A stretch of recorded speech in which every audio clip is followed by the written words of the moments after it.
One man dominated the news flow over the weekend, Donald Trump, the President of the United States, a COVID denier whose re-election bid may have been clouded by the Wuhan virus. It's been 4 days since he tested positive. It's been 3 days since Trump's been hospitalized in Maryland. Elections in the U.S. are just 29 days away and there's no clarity on what happens next. A lot of questions are being asked about the president's health. How is he? What medication is he being given? When exactly did he get infected? And is Trump infecting others at the hospital? Why is this question being asked? Look at the president's actions. On Sunday, he went out for a soiree. Trump risked his own life and that of others. He pulled off a drive-by for his supporters, who clearly did not mind gathering without masks to greet the president. They welcomed him with cheers and posters. A special mention for this poster that says, "Trump was sent from God." A doctor pointed out how every single person in Trump's vehicle would now need to be quarantined for 14 days. Was it worth risking people's lives for political theatre? Experts call the spectacle insanity. Trump called it a surprise, one that he announced through a Twitter video before heading out. We're getting great reports from the doctors. This is an incredible hospital, Walter Reed. The work they do is just absolutely amazing, and I want to thank them all. The nurses, the doctors, everybody here.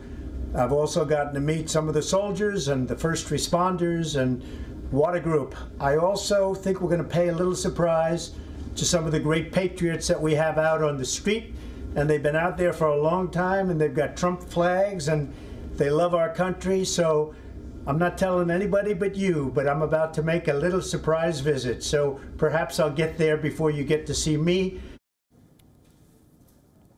Meanwhile, the questions around Trump's health are growing. How is the president coping with the Wuhan virus? If you go by his Twitter feed, it's business as usual. The president has tweeted around 24 times in 24 hours. From stock market to approval ratings and tax cuts, it's all there, except Trump is not speaking very much about his own health. As for the White House and the team of doctors treating him, they're sending mixed signals. Over the weekend, White House Chief of Staff Mark Meadows swung between claiming that the president's vitals are quote-unquote very concerning to later telling the press that doctors are very pleased with Trump's vital signs. Doctors have admitted that Trump had to be given supplemental oxygen. Thursday night into Friday morning when I left the bedside, the president was doing well, with only mild symptoms, and his oxygen was in the high 90s. Late Friday morning, when I returned to the bedside, the president had a high fever, and his oxygen saturation was transiently dipping below 94%. Given these two developments, I was concerned for possible rapid progression of the illness. I recommended the president we try some supplemental oxygen, see how he'd respond. He was fairly adamant that he didn't need it. He was not short of breath. He was tired, had the fever, and that was about it. And after about a minute, on only 2 liters, his saturation levels were back over 95%. What about the drugs? Trump is being given Regeneron's unapproved drug called Regencov 2. Apart from that, he's receiving zinc, vitamin D, famotidine, melatonin, and aspirin. Now, doctors say Trump is being given dexamethasone, which is a steroid, for fighting his low oxygen levels. Now, experts say that this is not administered on a patient unless his or her situation is serious. But doctors treating the US president maintain that his health is improving and that the president could be released from hospital today. Trump supporters across the world are praying for his well-being. Let's bring you one such prayer meeting in Israel. Mr. Moshe Leon, let us say the blessing for the President of the United States and we'll pray for his healing and success. May he who blessed our ancestors Abraham, Isaac and Jacob, Moses, Aaron, David and Solomon, heal Donald John Trump, son of Fred, for whom we pray.